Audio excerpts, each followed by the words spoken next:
Hello students, आप सभी का हमारे YouTube channel RP study point में हार्दिक स्वागत है। आज हम लोग इंग्लिश ग्रामर और लैंग्वेज के जिस टॉपिक पे चर्चा करने जा रहे हैं, जिसको पढ़ने जा रहे हैं, उसका नाम है पार्ट्स ऑफ स्पीच। तो हम सबसे पहले जानेंगे कि पार्ट्स ऑफ स्पीच होता क्या है। पार्ट्स ऑफ स्पीच,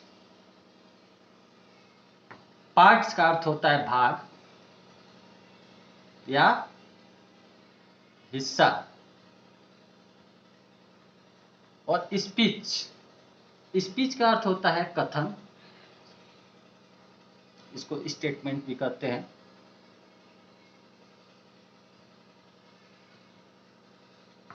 कथन जो होते हैं दो तरह के होते हैं, या तो ये ओरल हो सकता है या रिटेन हो सकता है। ओरल यानी मौखिक, और रिटेन का अर्थ क्या होता है? लिखित। तो स्टेटमेंट जो होते हैं वो दो प्रकार के होते हैं, या तो मौखिक या लिखित। तो हम भाषा में, अंग्रेजी भाषा में जो भी वाक्य लिखते हैं या जो भी वाक्य बोलते हैं, उसमें जितने भी शब्द प्रयोग होते हैं वो सभी के सभी वो पार्ट होते हैं किसके? उस स्टेटमेंट के, यानी कि उस स्पीच के पार्ट होते हैं, और उन्हीं पार्ट्स को मिला करके स्पीच तैयार होता है, जिन्हें पूरी तरह से पार्ट ऑफ स्पीच के नाम से जानते हैं। या यूँ कह सकते हैं कि अंग्रेजी भाषा में जितने भी शब्द हैं उन्हें वाक्यों में कार्य एवं प्रयोग के विचार से 8 भागों में बांटा गया है। इनमें से प्रत्येक भाग को पार्ट ऑफ स्पीच कहते हैं। अंग्रेजी में कह सकते हैं इसको कि all the English words are divided into 8 groups according to the work they do in a sentence. Each group is called part of speech. तो ये हम जान गए कि पार्ट ऑफ स्पीच क्या होता है। और पार्ट्स ऑफ स्पीच जो होते हैं ये 8 तरह के होते हैं। ये जो इसके पार्ट होते हैं स्पीच के, वो 8 पार्ट्स होते हैं। और 8 पार्ट्स कौन कौन से होते हैं उनके बारे में हम लोग जानेंगे आज इस वीडियो में। पहला जो होता है वो होता है नाउन। दूसरा जो नाउन, नाउन की हिंदी भी लिख देते हैं, नाउन अर्थात संज्ञा। दूसरा जो होता है वो प्रोनाउन, सर्वनाम। तीसरा एडजेक्टिव।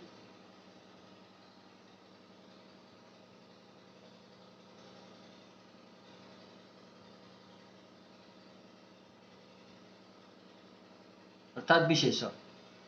हाँ, 1 मिनट मैं रुक करके थोड़ा सा आपसे कहना चाहता हूँ कि आप सभी लोग नोट पैड या कॉपी और पेन ले लें, और जो भी महत्वपूर्ण बिंदु मैं आपके समक्ष प्रस्तुत कर रहा हूँ उनको नोट करते जाएं। क्योंकि अगर आप एकेडमिक पढ़ाई कर रहे हैं या फिर किसी भी प्रतियोगी परीक्षा की तैयारी कर रहे हैं तो आपको पता होगा कि नोट्स का कितना महत्व होता है, और आप नोट्स के माध्यम से कम समय में परीक्षा की तैयारी कर सकते हैं।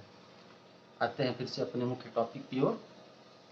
तो तीसरा पॉइंट तक हम लोग जान चुके थे। चौथा पॉइंट जो होता है वो होता है वर्ब अर्थात क्रिया। पांचवा एडवर्ब,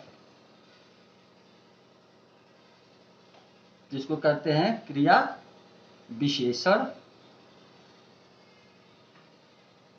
छठवां पॉइंट जो होता है वो होता है प्रीपोजिशन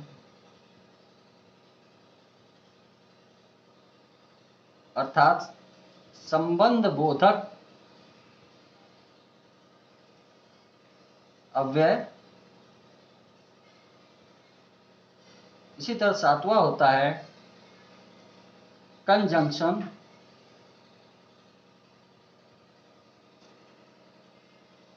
इसे कहते हैं हिंदी में समुच्चय बोधक।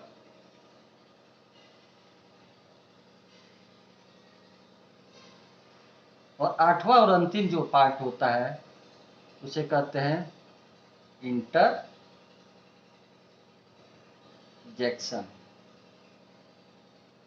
अर्थात विस्मयादि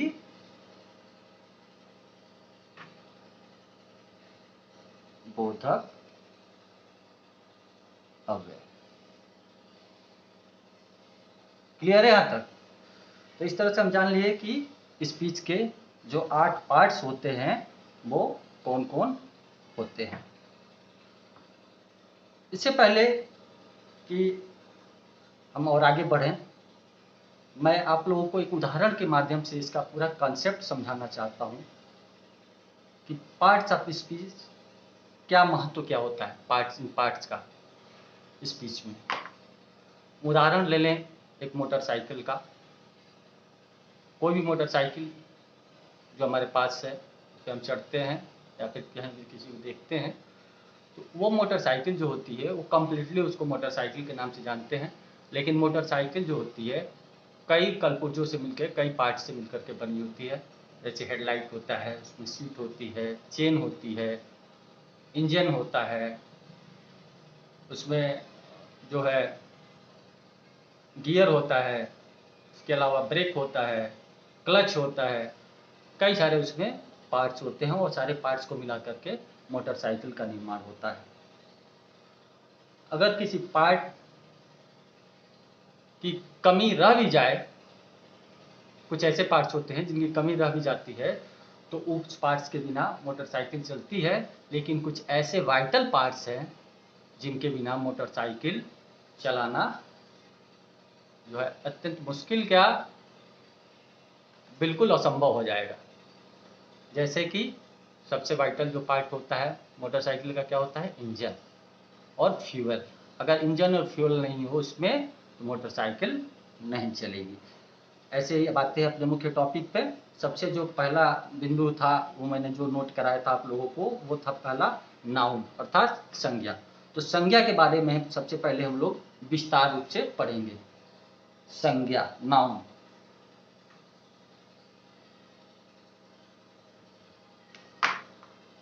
नाउन जो होता है वो कोई भी नाम, दुनिया का कोई भी नाम, वो संज्ञा के अंतर्गत आता है। अभी हम इस पे चर्चा करेंगे, इसके डेफिनेशन पर। लेकिन इतना आप समझ लीजिए कि कोई भी नाम जो होता है वो संज्ञा के अंतर्गत आता है। किसी भी अमुक चीज का कोई भी नाम अगर दिया गया है तो वो संज्ञा ही कहलाएगा।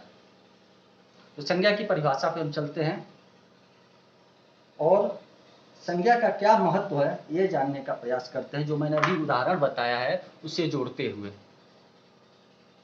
और संज्ञा का क्या महत्व होता है? संज्ञा तो आप लोग जानते हैं कि कोई भी वाक्य जो बनता है वो वाक्य जो होता है उसमें एक कर्ता होता है और एक क्रिया होती है। बिना कर्ता और बिना क्रिया का कोई भी वाक्य का गठन नहीं हो सकता है। तो कर्ता जो होता है वो या तो नाउन होता है या प्रोनाउन होता है। क्लियर है? तो नाउन या प्रोनाउन होता है कोई भी कर्ता। जैसे कि मैंने बताया मोटरसाइकिल में इंजन और फ्यूल। तो इंजन जो होता है वो नाउन होता है और फ्यूल जो होता है उसका क्या होता है, क्रिया होती है, वर्ब। अगर फ्यूल को नहीं डाला जाए इंजन में तो इंजन स्टार्ट नहीं होगा। वैसे ही अगर कर्ता के साथ अगर क्रिया का संबंध न हो, जो कि हम लोग आगे चल के मैं उसके लिए अलग से वीडियो बनाऊंगा सिंटेक्स से रिलेटेड। सिंटेक्स में सब्जेक्ट और वर्ब एग्रीमेंट के बारे में हम लोग पढ़ेंगे कि कर्ता और क्रिया का कैसा संबंध होता है और उस संबंध के क्या मायने होते हैं। फिलहाल हम लोग नाउन के बारे में पढ़ रहे हैं। तो नाउन की हम लोग सबसे पहले परिभाषा जान लें। तो परिभाषा क्या होती है? Noun is the name of person, place और thing.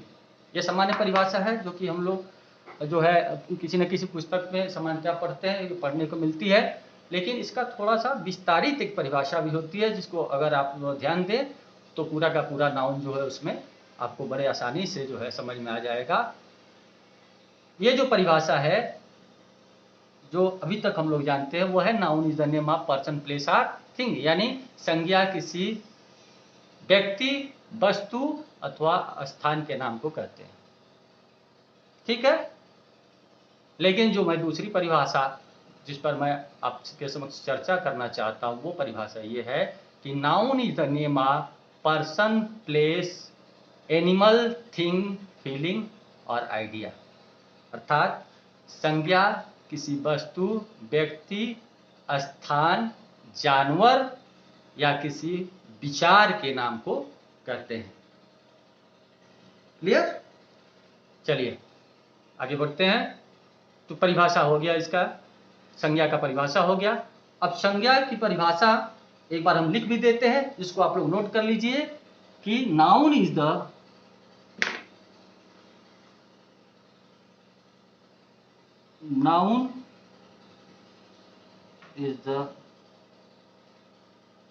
Name of person, place,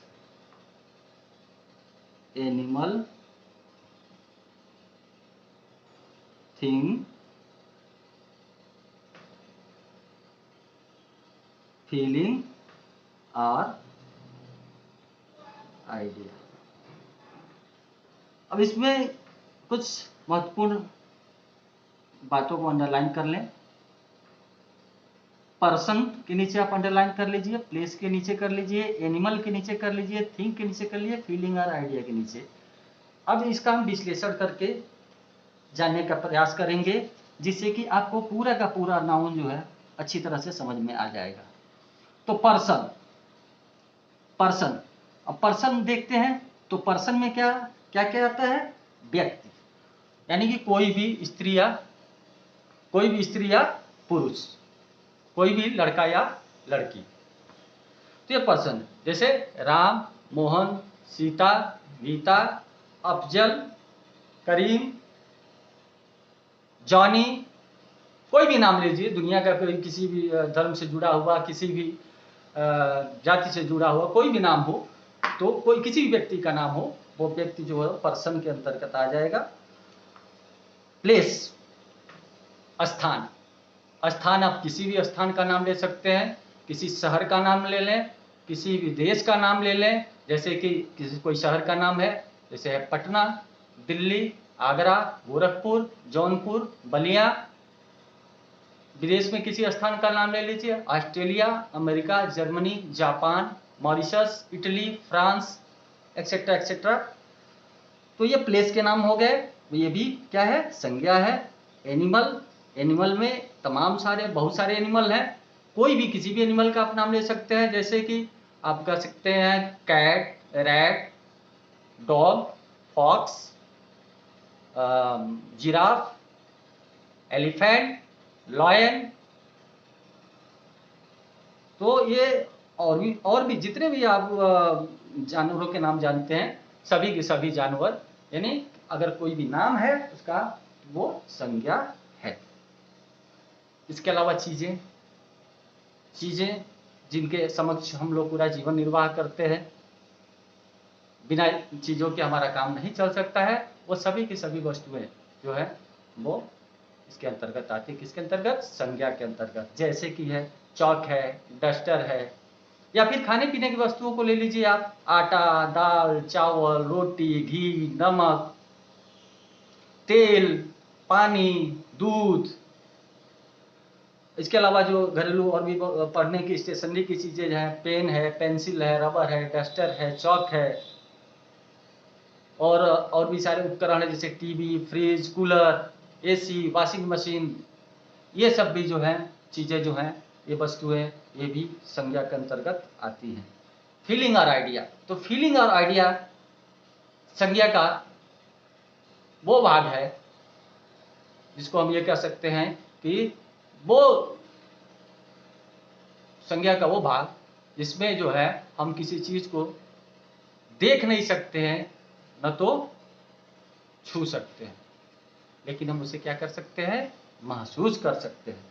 और जिसे हम महसूस कर सकते हैं वो भी क्या है? संज्ञा है। जैसे कर सकते हैं क्या? हवा। उदाहरण के तौर पर हवा को हम देख नहीं सकते हैं और न छू सकते हैं, लेकिन हवा हमें महसूस होती है। बहादुरी यानी ब्रेवरी, कायरता कवर्डिस, और ईमानदारी,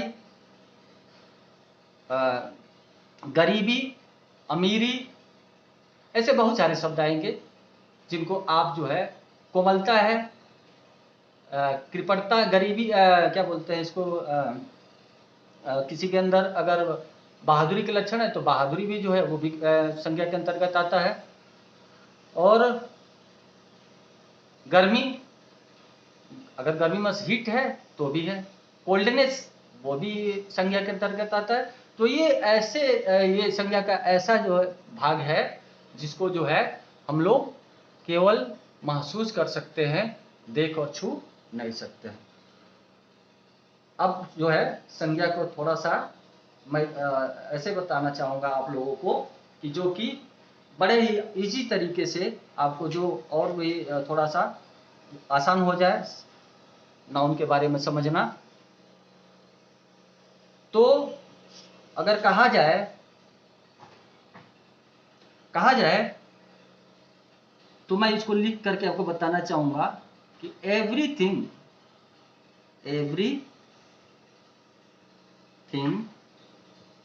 is noun, everything is noun which we can see, touch और feel। हिंदी में इसको क्या कहेंगे कि वह सब कुछ नाउन है जिसे हम देख सकते हैं, टच कर सकते हैं या फील कर सकते हैं, महसूस कर सकते हैं। बस इन तीनों मुख्य शीर्षकों के अंतर्गत ही पूरी की पूरी संज्ञा आपकी आ जाएगी। जिसको देख सकते हैं यानी हम टीवी देख सकते हैं, फ्रिज देख सकते हैं, किसी लड़के को देख सकते हैं, किसी जानवर को देख सकते हैं और उसको छू भी सकते हैं। यानी कि तीनों में से कोई भी एक अगर बिंदु आ जाता है तो वह संज्ञा के अंतर्गत आता है, या एक से ज्यादा बिंदु भी अगर उसमें समाहित है तो भी संज्ञा की परिभाषा के अंतर्गत आ जाएगा। तो देखने वाली बात हो गई, छूने वाली बात हो गई और महसूस करने वाली तो बात हो गई, जो कि अभी मैंने आपको उस पर चर्चा की है। अभी आपके समक्ष मैंने बताया है कि उसे महसूस कर सकते हैं, उनका नाम भी आपके समक्ष लिया। तो मुझे लगता है कि आप लोगों को ये अब पूरी तरह से बात समझ में आ गई होगी। अब आगे बढ़ते हैं, अब चलते हैं नाउन के काइंड्स के तरफ। नाउन के काइंड्स की तरफ चलते हैं। काइंड्स ऑफ नाउन अर्थात संज्ञा के प्रकार। तो संज्ञा के कितने प्रकार होते हैं? संज्ञा के 5 प्रकार होते हैं। कितने होते हैं? 5 होते हैं। There are 5 kinds of noun. कितने प्रकार होते हैं? 5 काइंड्स ऑफ नाउन होते हैं। 5 काइंड्स होते हैं नाउन के। कौन कौन होते हैं बता दें उनको, उनके बारे में। तो ए से इसको नोट करते हैं। प्रॉपर नाउन,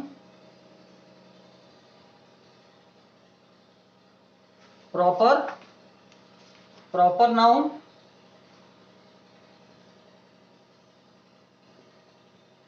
इसको हिंदी में कहते हैं। हिंदी बताने का मेरा उद्देश्य ये है कि आप लोग के मन में किसी प्रकार का कोई डाउट न रहे और इस वीडियो के अंत में आपके मन में कोई भी सवाल अनुत्तरित न रहे। तो हिंदी और अंग्रेजी, चूंकि हम लोगों की हम भारतीय लोगों की जो मूल भाषा है हमारी वो हिंदी ही है, इसलिए हिंदी भी जानना बहुत ही अति आवश्यक है, बहुत ही जरूरी है। तो प्रॉपर नाउन को कहते हैं व्यक्ति वाचक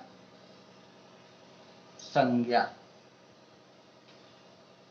सबसे पहले इन सबको नोट कर लेते हैं 5 को, उसके बाद से बारी बारी से इसके बारे में हम लोग चर्चा करेंगे। बी कॉमन नाउन,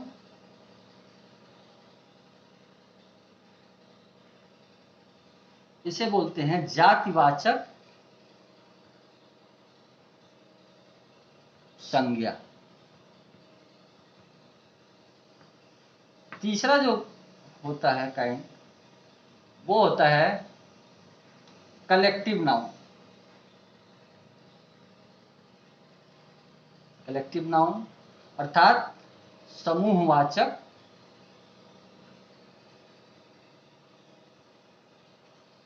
संज्ञा। इसी तरह से चौथा यानी डी, ये होता है मैटीरियल नाउन।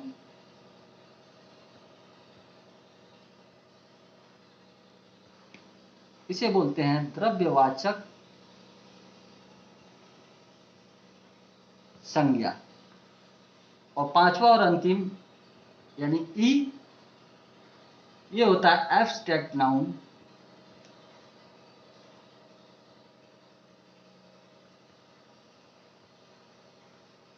जिसे कहते हैं भाववाचक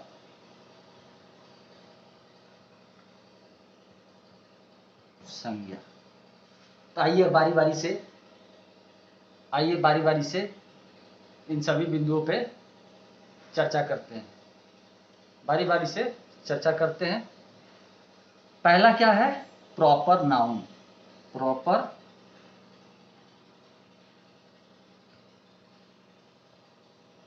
नाउन, सबसे पहले इसका परिभाषा जान लें कि किसी व्यक्ति, स्थान, जानवर या वस्तु के खास नाम को प्रॉपर नाउन कहते हैं।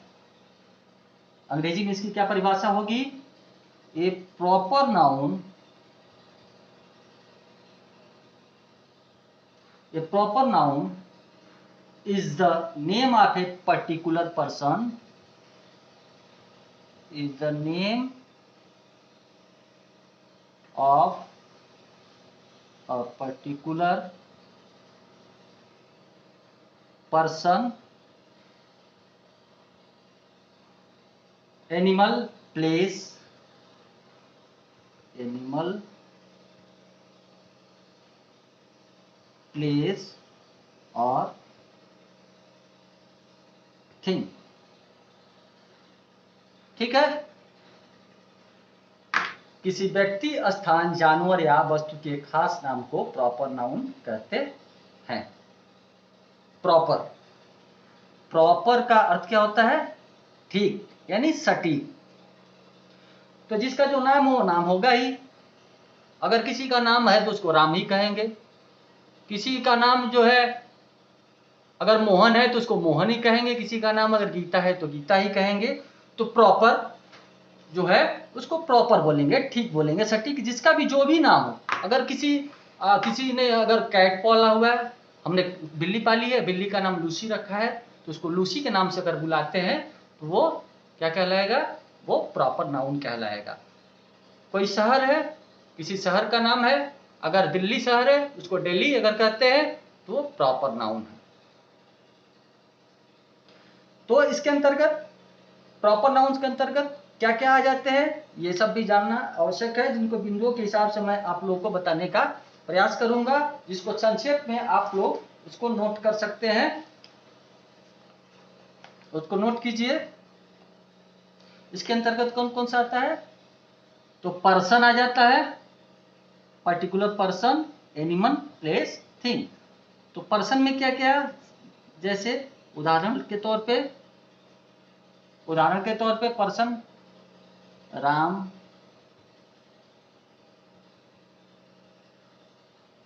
मोहन, सोहन, कबीर, इटीसी, यानी कोई भी नाम जो है वो क्या होगा? प्रॉपर नाउन के अंतर्गत होगा। ऐसे ही किसी स्त्री का भी नाम इसमें अगर होगा तो भी उसी के अंतर्गत आएगा, प्रॉपर नाउन के अंतर्गत आएगा। जैसे रीमा, सीमा, कविता, etc, यानी दुनिया के किसी भी पुरुष या स्त्री के खास नाम को, या लड़के या लड़की के किसी खास नाम को जो है क्या कहेंगे, प्रॉपर नाउन कहेंगे। ये पर्सन के अंतर्गत। दूसरा क्या चीज है, एनिमल, प्लेस, पर्सन, एनिमल। दूसरा है एनिमल। एनिमल में आप कोई सा भी जानवर ले लो जिसका कि कोई खास नाम रखा हो। जैसे महाराणा प्रताप के घोड़े का क्या नाम था, चेतक। है तो घोड़ा, लेकिन घोड़ा अगर केवल कहते हैं तो वो प्रॉपर नाउन नहीं होगा, वो कॉमन नाउन होगा, जिसके बारे में अभी हम बाद में चर्चा करेंगे। लेकिन घोड़े का चूंकि नाम रख दिया गया तो इसलिए हॉर्स ऑफ महाराणा प्रताप, जो कि सभी लोग जानते हैं महाराणा प्रताप के घोड़े का क्या नाम था, चेतक। किसी ने कैट पाली है, लूसी रख दिया। डॉगी का नाम मोती रख दिया, टाइगर रख दिया, etc, कुछ भी। तो एनिमल के भी नाम लोग शौक से रखते हैं। और अगर उस एनिमल का कोई खास नाम है, अगर खास नाम, ध्यान दीजिएगा, खास नाम है, तभी वो क्या कहलाएगा, प्रॉपर नाउन होगा, अदरवाइज वो कॉमन नाउन होगा। प्लेस, प्लेस में आप कोई सा भी प्लेस आप ले सकते हैं, किसी भी प्लेस का नाम, जबान से बस निकालने की देर है, आप कोई भी नाम बोलिए। आगरा हो गया, दिल्ली हो गया, मथुरा हो गया, ठीक है, अमृतसर हो गया, अमृतसर हो गया। किसी कंट्री का भी नाम आप ले सकते हैं, जैसे जापान, जर्मनी, रसिया, इटली या इंडिया, ये सब भी प्लेस हैं। और इस प्लेस को क्या बोलेंगे, प्रॉपर नाउन ही बोलेंगे, क्योंकि इनका खास नाम दिया गया है।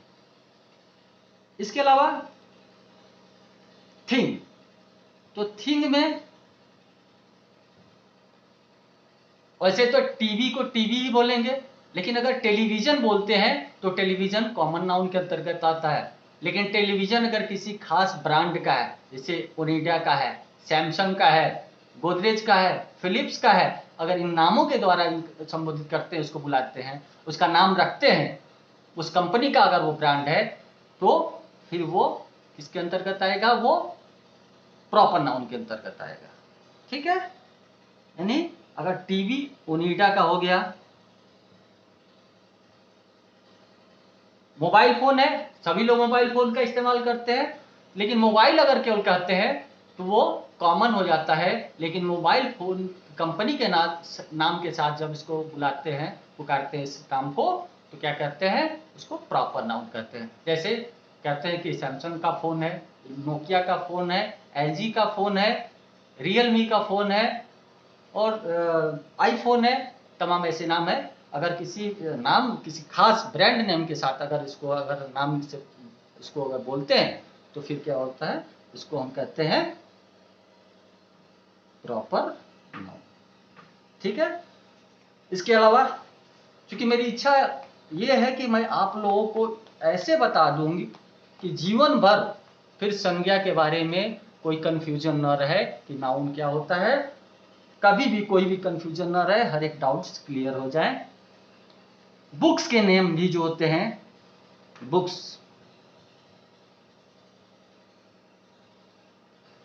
बुक्स के नेम, जैसे रामायण, महाभारत,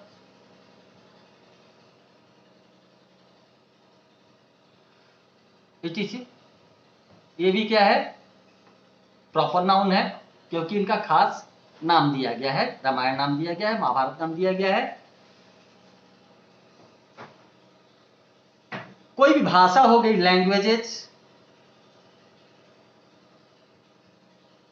लैंग्वेज, हिंदी,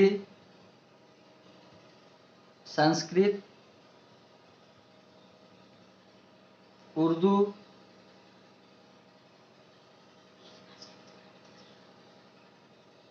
ETC। तो ये भी जो है क्या है, इसको भी हम जो है लैंग्वेज, इसको भी प्रॉपर नाउन के नाम से जानते हैं। कोई भी भाषा होती है उसको प्रॉपर नाउन के नाम से जानते हैं। डियर स्टूडेंट, ये वीडियो थोड़ी लंबी होने की वजह से इसका शेष भाग अगले वीडियो में कंटिन्यू करेंगे। Thank you very much.